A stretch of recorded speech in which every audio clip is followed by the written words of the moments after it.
चलिए, यहाँ previous year का बहुत सारा क्वेश्चन है, उसके अलावा जो क्वेश्चन रिपीट मोड में है, प्रीवियस ईयर का भी क्वेश्चन है और रिपीट मोड में है, उसी क्वेश्चन का हल करेंगे जो पहला और दूसरा चैप्टर से है। फिर जैसे ये हल होगा उसके बाद फिर आगे भी क्वेश्चन आपको दिया जाएगा। यहाँ टोटल 10 क्वेश्चन दिए गए हैं, ठीक है। चलिए आइए देखते हैं इसका हल करते हैं, कैसे इसका हल किया जा सकता है। देखिए पहला क्वेश्चन जैसे दिया हुआ है कि प्रथम 10 विषम पूर्णांकों का माध्य क्या होगा। 10 विषम पूर्णांक है और जिसका माध्य निकालना आपको, विषम संख्या हम जानते हैं 1 से स्टार्ट होती है, तो ऐसे 10 को संख्याएं होनी चाहिए। तो 1 2 3 4 यानी केवल विषम रखना है। 1 3 5 7 9 11 13 कितना हुआ, 1 2 3 4 5 6 7 हो गया, 8 9 10, 1 3 5 7 9 11 13 15 17 19, यह टोटल कितने हुए, 10 को गिन लेते हैं। 1 2 3 4 5 6 7 8 9 10, टोटल 10 है। इन संख्याओं का माध्य निकालना है, तो जब कभी अवर्गीकृत आंकड़ा आता है तो इनका माध्य निकालने के लिए प्रेक्षणों का कुल योग किया जाता है और उसके बाद उसमें कुल संख्या से भाग लगाया जाता है। तो देखें इनका कुल योग करने के बाद कितना आता है, प्रेक्षणों का जब कुल योग किया जाएगा तब कितना आएगा। तो देखिए जोड़ते हैं, जोड़ा जाएगा तो 1 3 5 1 3 4 5 9 7 16 9 25 10 35 1 36 10 46 3 49 10 59 5 59 5 कितना हुआ, 64 64 10 74 7 81 10 91 91 9 कितना हुआ, 100 हुआ। टोटल कितना हुआ, 100। अब बट्टा कितना हो जाएगा, 10 10 दहा के 100 होता है, यानी टोटल इसका माध्य निकल के कितना आया भाई, 10 आया, जो ऑप्शन नंबर बी है इसका सही उत्तर। देखिए दूसरा क्वेश्चन है इसका, यदि Q एक धनात्मक पूर्णांक है तो निम्न में से कौन धनात्मक विषम पूर्णांक है। यानी Q जो है एक धनात्मक पूर्णांक है। अब धनात्मक जो पूर्णांक था वह सम और विषम सभी था, 2 भी हो सकता है, 3 भी हो सकता है, 1 4 5, ये सभी धनात्मक पूर्णांक हैं। लेकिन हमसे पूछा जा रहा है कि यहाँ जो ऑप्शन दिया गया है 6Q + 1 6Q + 2 6Q + 4 6Q + 6, ये ऑप्शन में से ढूंढ के निकालना है कि धनात्मक हो लेकिन सिर्फ विषम संख्या हो, यानी सिर्फ विषम संख्या ही ये ऑप्शन देना चाहिए। तो देखिए ऑब्जेक्टिव क्वेश्चनों का हल करने के लिए लगभग 80% प्रश्न जो है उसके ऑप्शन से हल किए जाते हैं, यानी 80% ऑप्शन को देखकर हल किया जाता है और मात्र 20% ही है जिसको क्वेश्चन के द्वारा हल किया जाता है। तो यहाँ देखिए यह भी क्वेश्चन आपको ऑप्शन से ही हल किए जाएंगे। अब यहाँ पर जो रूप दिया है 6Q + 1 2 4 6 ऐसे करके जो रूप दिया है, इसको हल करने के लिए हम इस Q के स्थान पर संख्या को मानना शुरू करेंगे, धनात्मक संख्या को। धनात्मक संख्या को मान के इसमें मान रखा जाएगा। मान रखने के बाद जिसका आंसर विषम आएगा और धनात्मक भी होगा वही हमारा ऑप्शन सही होगा। जैसे पहला ऑप्शन है हमारे पास 6Q + 1 है, पहला ऑप्शन दिया है ए नंबर। अब इसमें जांचते हैं, अब Q का मान धनात्मक संख्या रखते हैं तो 0 जो है, 0 संख्या रेखा पर सेंटर होता है, यानी वो ना ही धन के तरफ है और ना ही ऋण के तरफ है, आवश्यकता अनुसार उसका प्रयोग किया जाता है। तो ऐसे में जब भी मानने का प्रयास किया जाएगा तो 0 को छोड़कर बाकी सभी धनात्मक संख्याओं को बारी बारी मान के चेक किया जाएगा। तो 0 के बाद पहली संख्या क्या होता है, 1 होता है। 0 के बाद पहली संख्या 1 होता है, तो यदि हम Q के बराबर 1 मानते हैं तो देखिए यहाँ पर 6 गुना 1 जोड़ 1, यानी 6 एकम 6 जोड़ 1 बराबर 7 आ गया। यानी 7 क्या है, 7 जो है धनात्मक भी है और विषम संख्या भी है, तो यही ऑप्शन हमारा सही हो जाएगा, यही ऑप्शन सही हो जाएगा। अब आप कहते होंगे कहीं हो सकता है सर पहले से आंसर देखे होंगे, तो चलिए हम दूसरा को भी हल करके चेक करते हैं कि क्या वो विषम होता है कि नहीं। जैसे इसमें से किसी को भी अगर लिया जाए, जैसे इसको लेंगे तो 6 से 1 में गुना किया जाएगा तो 6 हो जाएगा, और उसमें 2 को जोड़ने के बाद 8 हो जाएगा। तो 8 क्या है? सम संख्या है। लेकिन क्वेश्चन हमसे पूछा है कि धनात्मक भी होना चाहिए और विषम भी होना चाहिए, इसलिए हमारा ऑप्शन नंबर क्या सही होगा? पहला नंबर ऑप्शन सही हो जाएगा। अब यहाँ देखिए अगला क्वेश्चन दिया है 0.3 के ऊपर रैंकिंग या बार दिया हुआ है, प्लस 0.4 के ऊपर रैंकिंग दिया हुआ है। इसका सरलतम रूप क्या है? यानी इसको जब हल किया जाएगा तो परिमेय संख्या के रूप में आएगा, तो वह परिमेय संख्या क्या है? तो देखिए इसको हल करने के लिए लॉन्ग और शॉर्ट दोनों विधियां हैं। लॉन्ग में क्या किया जाता है कि माना जाता है संख्या, और दशमलव के अनुसार 10, 100, 1000 से गुणा किया जाता है।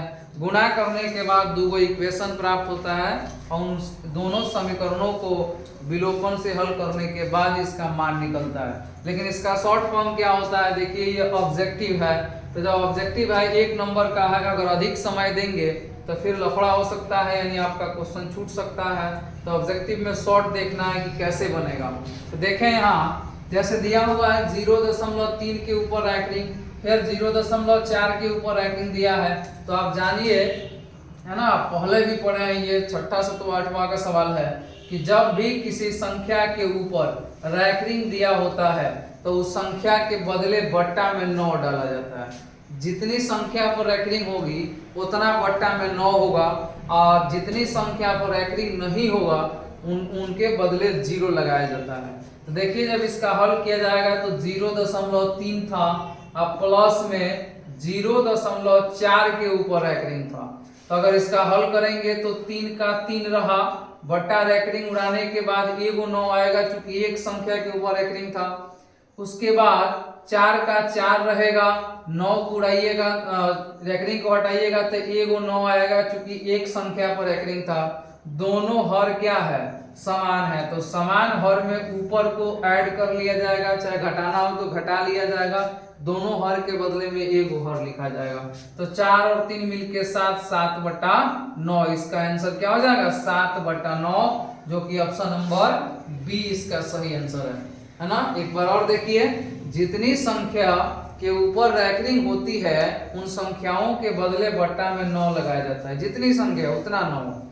जितनी संख्याओं के ऊपर 9 रैंकिंग नहीं रहता उनके बदले 0 लगाया जाता है। लेकिन यहाँ दशमलव के पहले 0 लगा हुआ है, तो 0 क्या था? अभी आपने देखा कि 0 किसी भी संख्या का मिडिल पॉइंट है, ना ही वो धन है ना ही वो ऋण है, आवश्यकता अनुसार उसका यूज किया जाता है।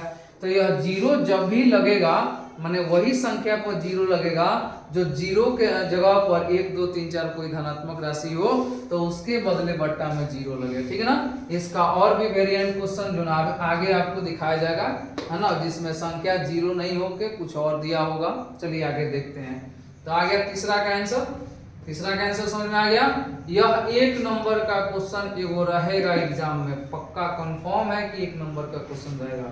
जितना क्वेश्चन हम आपको दिखा रहे हैं ये सभी रिपीट मोड क्वेश्चन है, ये हमेशा से पूछे गए हैं, है ना। ऑब्जेक्टिव का जमाना है जिसमें बहुत सारे क्वेश्चन पूछे जाते हैं, जिसमें बहुत ऐसे क्वेश्चन हैं जो लगातार रिपीट करके पूछे जा रहे हैं। तो ये सब क्वेश्चन रिपीट मोड में है, ये सभी क्वेश्चन पूछे जाते हैं और पूछे गए हैं।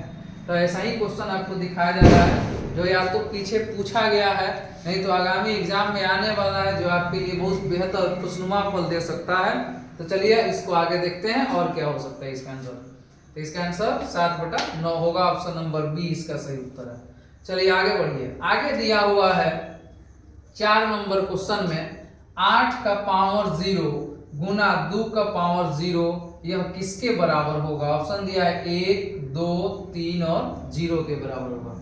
यह घात घातांक की राशि है ना, जिसमें घात घातांक में आपको सिखाया गया था कि यदि किसी संख्या ने x के पावर 0 रहे तो इसके बदले 1 लिखा जाता है। x के पावर 0 रहे तो 1 लिखा जाता है। यह फॉर्मूला है ना।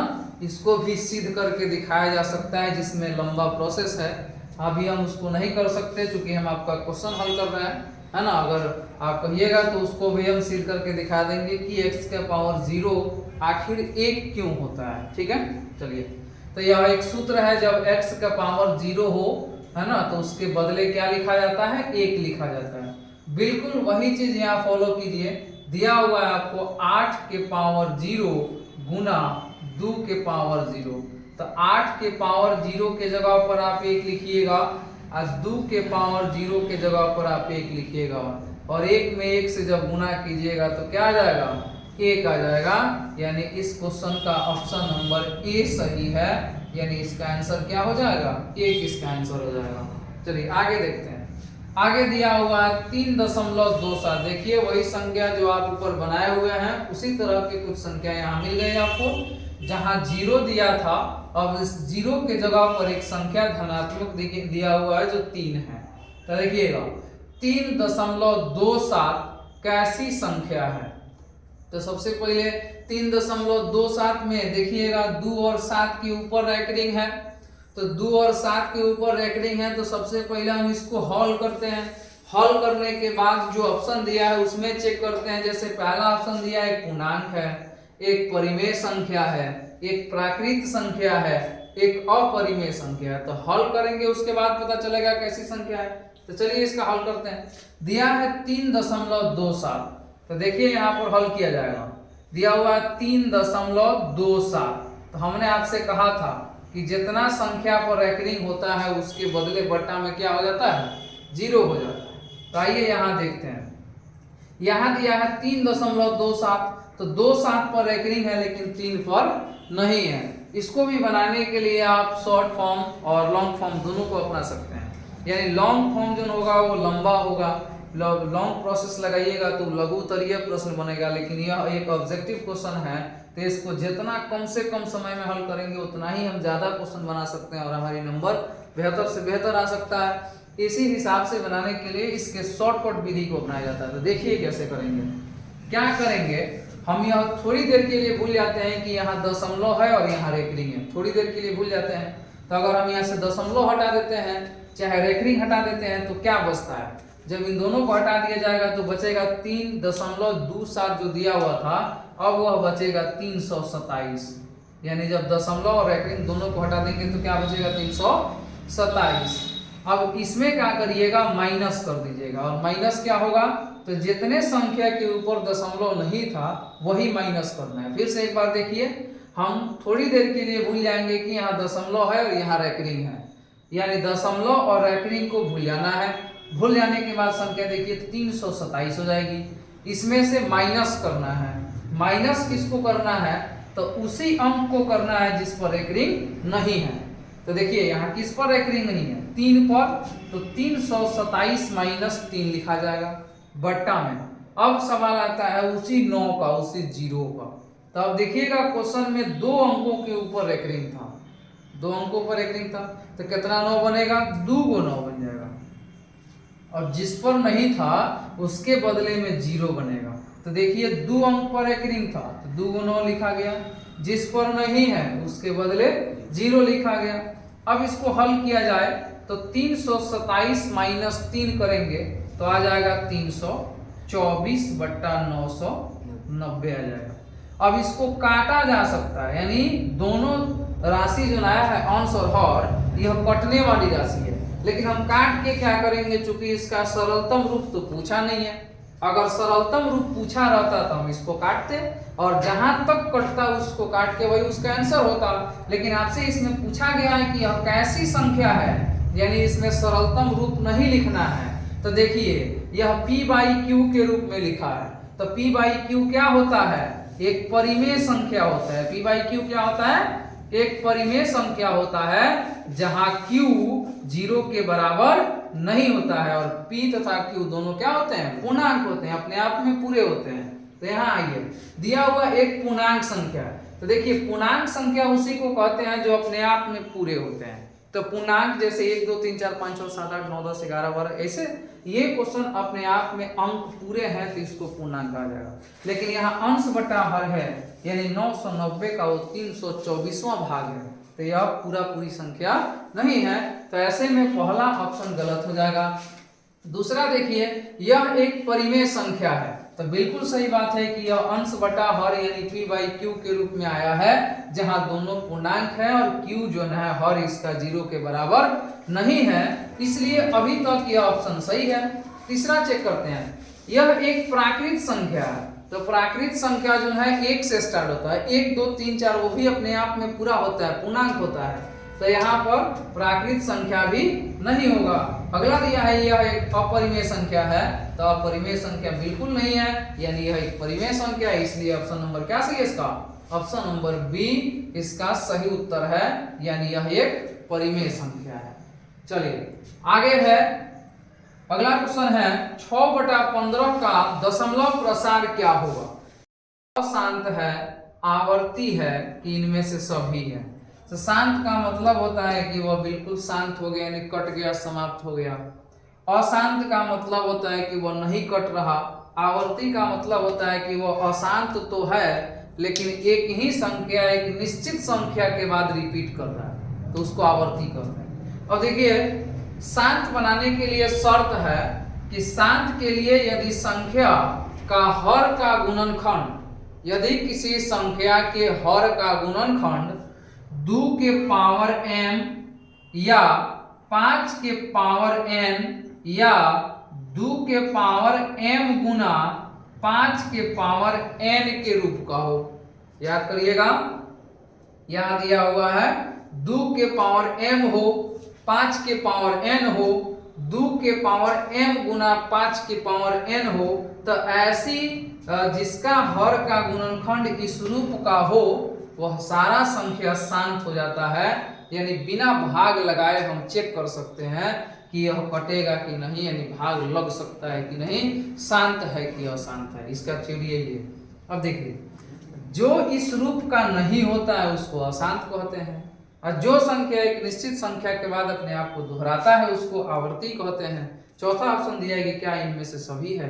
तो देखिएगा, इस क्वेश्चन को ध्यान से देखिएगा, यहाँ बच्चे बहुत सारा गलती करते हैं। गलती इसलिए करते हैं कि हमने कहा आपसे कि हर का गुणनखंड करिए, तो बच्चा जो है फटाफट से 6/15 का गुणनखंड करेगा, तब 15 है इसका हर और 15 का गुणनखंड करेगा तो 3 गुना 5 आ जाएगा, 3 गुना 5 आ जाएगा। जहां 5 तो है लेकिन उसके साथ में क्या है, 3 है, तो बच्चे के अनुसार यह अशांत हो जाएगा, यानी बच्चा कह देगा इसको अशांत है। लेकिन थोड़ा सा ध्यान देंगे तो ध्यान देने के बाद देखिए यह हमारा गलत आंसर हो गया, है ना। बहुत गलती होती है इसमें, 1 नंबर का ही सवाल है और भी गलत हो जाए, ये गलत बात है। तो चलिए इसको कैसे बनाया जाएगा, देखिए सबसे पहले क्या किया जाएगा कि संख्या को उसके मानक रूप में लाना पड़ेगा, यानी जो 6/15 दिया है इसको मानक रूप में लाएंगे, यानी काटने का प्रयास करेंगे कि यह कट रहा है कि नहीं। तो देखिएगा 3 से कट रहा है, 3 × 5 = 15 और 3 दूना 6। अब आगे आपका संख्या 2/5, यानी 6/15 का मानक रूप कितना आ गया, 2 आ गया, इसका मानक रूप 2/5 आ गया। अब 2/5 में आप 5 का अगर गुणनखंड करते हैं तो 5 गुना 1 आएगा, यानी 5 गुना 1 आने का मतलब है अगर इसको पावर में डाला जाए तो 5 की पावर 1 हो जाएगा। तो 5 के पावर जब 1 आया है तो देखिए शर्त क्या था, या तो 2 के पावर m आए, 5 के पावर n आए, चाहे इन दोनों का गुणनफल हो और उसका कुछ पावर हो, तो ऐसी संख्या शांत कहलाती है। तो देखिए यहाँ पर आ गया है 5 के पावर 1 आ गया है, तो 5 के पावर 1 यानी m आ गया है कि नहीं, तो 5 का पावर केवल सिंगल आया है, इसलिए यह ऑप्शन क्या हो जाएगा, शांत दशमलव हो जाएगा। फिर से ध्यान रखिए इस बात का कि जब भी आपको बनाना हो तो सबसे पहले अगर शांत, अशांत, आवृत्ति, अनावृत्ति, अशांत, आवृत्ति, दशमलव आता हो तो सबसे पहले आपको उस संख्या के मानक रूप को निकालना होगा, यानी उसको काटना होगा, वह परिमेय संख्या होगी। कटने के बाद उसका हर का तब गुणनखंड करेंगे या तब उस रूप को चेक किया जाएगा कि क्या वह 2 के पावर m और 5 के पावर n के रूप में है कि नहीं। अगर ऐसा है तो वह शांत है, अगर नहीं है तो वो अशांत है। इस तरह से होता है। यहाँ देखिए एक क्वेश्चन दिया है, x के पावर n + 1 का एक गुणक x + 1 है, तो ऐसे में n क्या है, n निश्चित रूप से क्या है, एक विषम पूर्णांक, एक सम पूर्णांक, एक ऋणात्मक पूर्णांक, तो यह भी हो सकता है एक विषम धनात्मक पूर्णांक, एक सम धनात्मक पूर्णांक, एक ऋणात्मक पूर्णांक, इनमें से सभी तो कभी नहीं हो सकता है ना। चलिए देखिए, बहुत ही मस्त क्वेश्चन है ये, इसको बनाना पड़ेगा।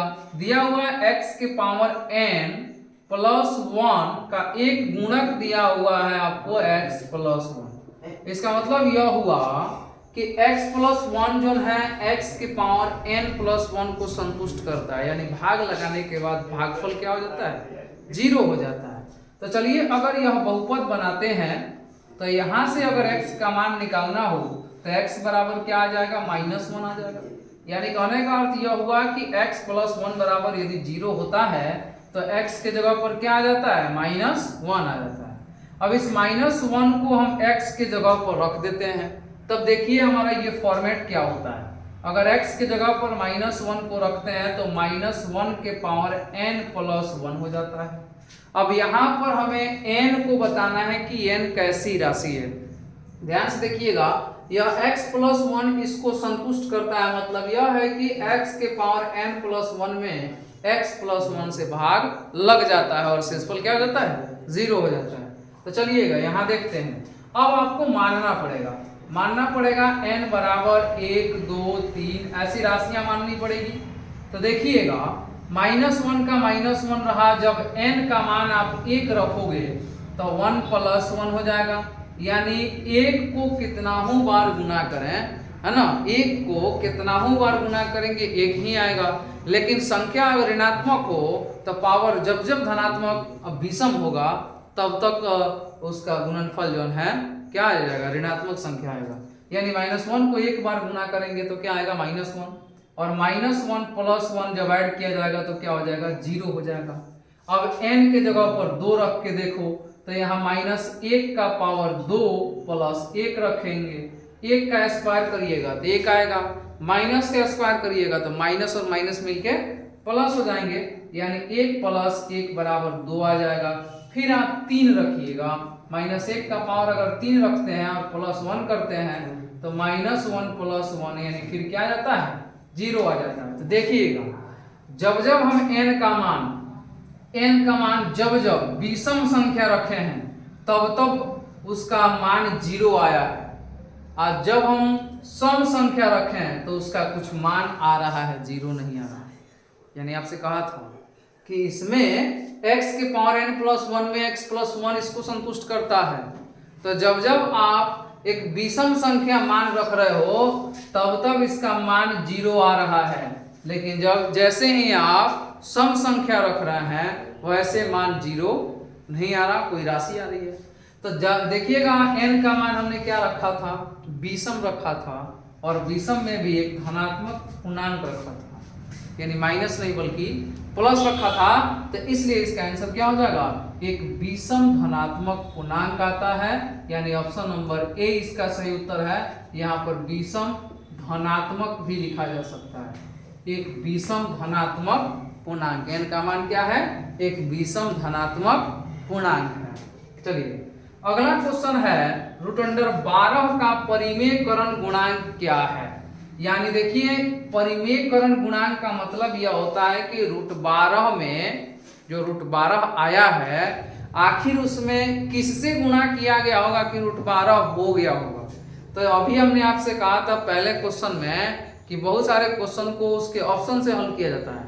तो देखिए, इसके ऑप्शन को चेक करते हैं, और ऑप्शन को चेक करने पर क्या मतलब कैसे पता चले कि √12 आएगा। तो देखिए, सबसे पहले आप इस 12 का वर्गमूल निकालिए, ठीक ना। तो इस 12 का वर्गमूल जब आप निकालिएगा तो देखिए 4 तिहाई 12 होता है ना, यानी अगर 12 का वर्गमूल आप निकालते हैं तो √4 गुना √3 होगा तो 4 तिहाई 12 हो जाएगा। ऐसे में देखिए, इस 4 का वर्गमूल तो निकल सकता है, क्या निकलेगा, 2, अब 2 गुना क्या बचा, √3 बचा ना।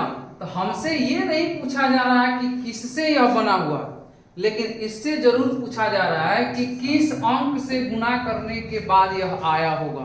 तो देखिएगा, √4 का वर्गमूल निकल रहा है, लेकिन किसका नहीं निकल रहा, √3 का वर्गमूल नहीं निकल रहा है। इसका मतलब यह है कि किसी संख्या 4 में जब √3 से गुना किया गया होगा तो ये 4√3 बनाएगा, 4√3 बनाएगा। लेकिन आपको √12 लाना है तो 12 का जब हम खंडन कर रहे हैं तो आ रहा है √4 गुना √3 आ रहा है। तो अब देखिएगा √4 जो आया है ना, वो तो पूर्ण वर्ग संख्या है और ऑप्शन में सभी अधूरी राशि दी गई है। सबके सब क्या दिए गए हैं, सबके सब आपको रूट में संख्याएं दी गई हैं। तो इस 4√3 में कौन अधूरी संख्या है आपको मिल रही है, √3 मिल रही है। तो इसका ऑप्शन यह भी सही है। अच्छा, दूसरी बात यह है कि अगर इस 12 के बदले आपको संख्या रूट में दिया रहता, जैसे 2√3 दिया रहता है ना, 2√3 दिया रहता, तब देखिए अगर बहुत लोग ऐसे सोच रहे होंगे कि सर 4 का वर्गमूल निकलता है तो 2 आ जाता है, तो क्या 2 से 2√3 इसका आंसर क्या नहीं हो सकता है कि आप √3 बोल रहे हो कि √3 आंसर होगा। तो देखिए 2√3 को अगर 2 बार हम गुना करें तो 2 से 2 में गुना होगा तो 2 दूना 4 हो जाएगा, और रूट से रूट में कटने के बाद फ्रेश अंक 4 × 12 हो जाएगा, जहां रूट हट जाएगा। इसलिए परिमेयकरण गुणांक में यह पता करना है कि कौन ऐसी परिमेय संख्या है जो पूर्ण वर्ग संख्या में चाहे किसी संख्या में गुणा करने के बाद एक परिमेय संख्या ला सकती है। तो वह कौन सी संख्या है, √3 है, जिसको 4 में गुना करने के बाद वह 12 बना देगी। ठीक है, चलिए आगे देखिए। आगे दिया है यदि बहुपद x² + ax - b का शून्यक एक दूसरे के व्युत्क्रम हो तो b का मान क्या होगा। यह b जो है इसका शून्यक एक दूसरे का व्युत्क्रम है, यानी कैसे, तो देखिए अगर पहला शून्यक अल्फा है तो दूसरा शून्यक इसका 1/α है ना, एक दूसरे का उल्टा हो गया। पहला शून्यक अगर अल्फा है तो दूसरा शून्यक क्या है, 1/α है। तब यहां देखिए b चाहिए, और इस बहुपद में x² + ax - b में जो b दिया है, b c के जगह पर है, यानी एक अचर राशि की जगह पर है, जो इसका व्यापक रूप होता है ax² bx + c होता है। तो c के जगह पर b दिया है, तो c का संबंध होता है बहुपद के गुणनफल से, यानी कि अल्फा × बीटा बराबर होता है c/a, है ना, c/a होता है।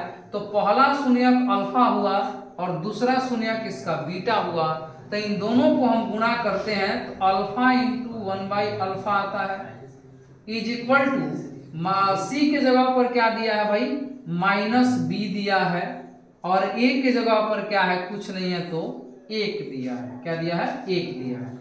अब देखिएगा यहां पर आप अल्फा से अल्फा काट सकते हैं, तो यहाँ क्या आ रहा है, -b आ रहा है, -b आ रहा है, इसमें ऑप्शन नहीं दिया है।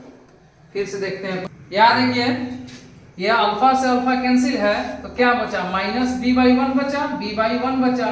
अब यहाँ से हमें b का मान चाहिए, है ना, तो अल्फा से अल्फा कटा हुआ है, तो देखिए यहाँ क्या बचा हुआ, बचा हुआ है 1/1 = -b/1। अब यहाँ से हमें b का मान चाहिए तो -b = 1 हो जाएगा। अब इस माइनस को जब बराबर के उस पार भेजेंगे तो b = 1 हो जाएगा, कि माइनस में हो जाएगा, क्योंकि माइनस अपना b जो है माइनस भेज चुका है, तो b का मान क्या हो जाएगा, -1 हो जाएगा। ऑप्शन नंबर बी सही है इसका उत्तर। देखिए सबसे पहले क्या करना है, हमको देखना है कि वो जिसका मान पूछा है वो किसके जगह पर है, वो a के जगह पर है, वो b के जगह पर है, वो c के जगह पर है। तो अगर वह c के जगह पर है तो c का संबंध बहुपद में किसके साथ होता है, तो गुणनफल के साथ होता है, और गुणनफल के साथ होता है तो गुणनफल का सूत्र क्या होता है, तो c/a होता है। और आपसे कहा गया है कि अल्फा और बीटा जो है एक दूसरे का व्युत्क्रम है, यानी अगर एक अल्फा है तो एक 1/α है। चलिए आगे बढ़ते हैं, सेम क्वेश्चन है, बस इसमें दिया गया था कि शून्यक एक दूसरे के व्युत्क्रम है, और अब दिया जा रहा है कि शून्यक एक दूसरे के बराबर हैं लेकिन विपरीत हैं। यानी कहने अर्थ यह हुआ कि इस बार यहाँ दिख रहा है, यहाँ एक बार देखिए अगर अल्फा है तो दूसरा मान इसका क्या है, अगर बीटा का मान है तो दोनों बराबर हैं, यानी अल्फा बराबर दिया है बीटा के, लेकिन एगो धनात्मक है तो एगो ऋणात्मक है, यानी अल्फा अगर धनात्मक है तो बीटा क्या है, ऋणात्मक है। अब ऐसे में फिर आपसे ए का वैल्यू पूछा जा रहा है। अब ए का मान पूछा जा रहा है तो देखिएगा इस बहुपद में जो ए है वह बहुपद के व्यापक रूप में बी का मान है, ठीक है ना। तो अब बी का संबंध किससे होता है, तो बी का संबंध शून्यकों के योग से होता है। और शून्यकों का योग क्या कहता है, तो शून्यकों का योग बराबर होता है माइनस बी बाई ए होता है, यानी हम यहाँ पर लिखेंगे अल्फा प्लस बीटा बराबर माइनस बी बाई ए हो जाएगा। अब देखिए अल्फा के जगह पर अल्फा रख दिया हमने, चाहे अल्फा के बराबर माइनस बीटा, देख रहे हैं ध्यान से देखिए, अल्फा के बराबर माइनस बीटा है और एक और बीटा हमारे पास ऑलरेडी है, तो दोनों को एक राशि में कन्वर्ट करते हैं, यानी इस अल्फा के जगह पर हम लिख देते हैं minus beta plus beta is equal to minus B. Minus B की जगह पर क्या है, माइनस ए है, इज इक्वल टू एक की जगह पर कुछ नहीं है तो क्या है, एक है ना। अब देखिएगा अल्फा, अब बीटा से बीटा जब कैंसिल होगा, एक प्लस में एक माइनस में कहानी खत्म हो जाएगी, तब क्या बचेगा हमारे पास, जीरो बराबर बचेगा माइनस ए बचेगा, ठीक है ना। और हमें मान चाहिए किसका, ए का मान चाहिए। तो ए देखिए ए के साथ कोई निशान लगा हुआ है माइनस या प्लस का, नहीं लगा हुआ है, यानी या जब भी मान ए का दिया जाएगा तो उसके साथ जो भी राशि होगी उसको पक्षांतरित किया जाता है। तो यहाँ जो माइनस है, माइनस को बराबर के इस पार जब भेजेंगे तो ए से माइनस तो हट जाएगा, ठीक है। अब यहाँ पर जब आप गुणा कीजिएगा तो हम आपसे कह रहे थे कि जब भी किसी अचर राशि चर राशि के साथ लगी हो और चर का मान चाहिए तो ऐसे में सभी राशियों को बराबर के उस पार भेजते हैं। तो यहाँ देखिएगा प्लस ए का मान चाहिए, लेकिन आपका आंसर जो निकल के आया वो माइनस ए बराबर जीरो आया है, तो हमें माइनस नहीं चाहिए। और माइनस को जब हम बराबर के उस पार भेजेंगे तो जीरो के साथ माइनस लगेगा। और बहुत पहले हमने आपसे कहा है कि जीरो ना ही धनात्मक राशि है और ना ही ऋणात्मक राशि, आवश्यकता के अनुसार उसका यूज किया जाता है धन के रूप में। तो यहाँ ए का मान क्या आ जाएगा, प्लस माइनस नहीं होता जीरो के साथ, तो ए का मान क्या हो जाएगा, जीरो, यानी ऑप्शन नंबर डी इसका सही उत्तर है। ऐसे में एक बार इसको देखिए, फाइनली जो भी है इसको ध्यान से देखिए, इसको भी देखना पड़ेगा। इसमें जो भी क्वेश्चन आपको 10 को क्वेश्चन दिया गया, जो भी क्वेश्चन आपको दिखाएगा एक बार ध्यान से देखिए और पूरा क्वेश्चन देखिए ध्यान से। अब भी ऐसा क्वेश्चन आपको देखना है तो आपको घबराने की आवश्यकता नहीं है। ऐसे में हमारा ये चैनल जो है परवेज क्लासेस जिस पर आप देखते हैं, तो जब भी वीडियो देखना हो ऑब्जेक्टिव क्वेश्चन का, मैराथन क्लास का, तो आप अपने साथ एक कॉपी एक पेन लेके बैठे, है ना, पेंसिल लेके बैठे और इस क्वेश्चन को देखकर बनाने का प्रयास करें। बनाइए, एक बार दो बार तीन बार, आप भी धुरंधर हो जाइएगा। और आशा नहीं पूर्ण विश्वास करते हैं कि जो लोग भी इस वीडियो को देख रहे हैं वह बेहतर करेंगे, कल के भविष्य हैं आप, है ना। तो इसके लिए हम आपसे कहते हैं कि इस चैनल को सब्सक्राइब कीजिए, लाइक कीजिए, रिएक्शन दीजिए। बार बार कहते हैं इस बात को कि रिएक्शन दो, रिएक्शन से ये पता चल सकेगा कि आपको किस तरह के वीडियो चाहिए, क्या यह वीडियो आपको समझ में आ रही है, नहीं आ रही है, और समझाने की आवश्यकता है। कमेंट करें इसको और ज़्यादा से ज़्यादा शेयर करें ताकि यह वीडियो उन बच्चों तक मिले जहाँ सिर्फ और सिर्फ एनसीईआरटी पढ़ाई जाती है।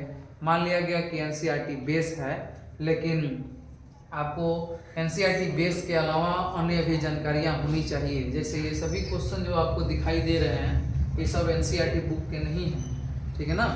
ये एनसीईआरटी बुक के नहीं है, अलग अलग से क्वेश्चन हमने लाया था 10 को क्वेश्चन, फिर मैं आपको कल या परसों में फिर 10 को और क्वेश्चन दूंगा इसका, यानी कुल मिला के पूरे मैथ्स का ऑब्जेक्टिव हम लोग बहुत जल्दी कंप्लीट कर देंगे, है ना। नवंबर के आखिर तक मैथ और साइंस दोनों के ऑब्जेक्टिव कंप्लीट होंगे। इसके बाद जो आपको वीडियो मिलेगी उसमें साइंस के जितने न्यूमेरिकल क्वेश्चन हैं, है ना। सबसे पहले हमारी प्रयास ये है कि साइंस का मैराथन देने से पहले हम उस सारे सूत्रों का प्रतिपादन कर दें, जो भी है सूत्र जो भी है उसका प्रतिपादन करें। प्रतिपादन करने के बाद में उसका न्यूमेरिकल तैयार किया जाएगा।